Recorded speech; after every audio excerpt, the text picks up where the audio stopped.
Kandidatja për deputete e Partisë Socialiste në qarkun e Vlorës Brunilda Mersini e ka nisur këtë të martë në një takim me sektorin e fasonerive. Sipas Mersinit, ky sektor është një nga shtyllat që mban gjallë ekonominë e familjeve në qytetin tonë. Uniformat dhe logot e qëndisura janë rezultati i punës së palodhur të grave të këtij sektori, jo vetëm në këtë fasoneri, por në dhjetra të tjera që çdo ditë japin kontributin e tyre. Këtë mëngjes thot Mersini, e ndava me gra duararta që me mjeshtërinë dhe përkushtimin e tyre sigurojnë të ardhura dhe dinjitet për familjet e tyre. Premtimi im është i qartë, ky sektor do të dëgjohet me prioritet dhe do të ketë mbështetjen që meriton. Po ashtu, kandidatja e Partisë Socialiste në qarkun e Vlorës Brunilda Mersini është takuar edhe me banorët të Zvërnecit, një komunitet sipas saj i bukur, por i lënë pas dore prej vitesh.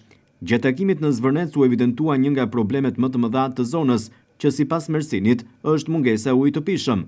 Pas 11 majit, fokusi do të jetë në zgjidhjen konkrete për çështje etike të furnizimit me ujë. Projekti ujësillësit për Zvërnecin do të nisë në shtator dhe do të jetë prioritet për ne, thekson ndër të tjera kandidatja Mersini. Askush nuk meriton të jetojë pa shërbime minimale që i takojnë me të drejtë, thot ndër të tjera kandidatja e Partisë Socialiste.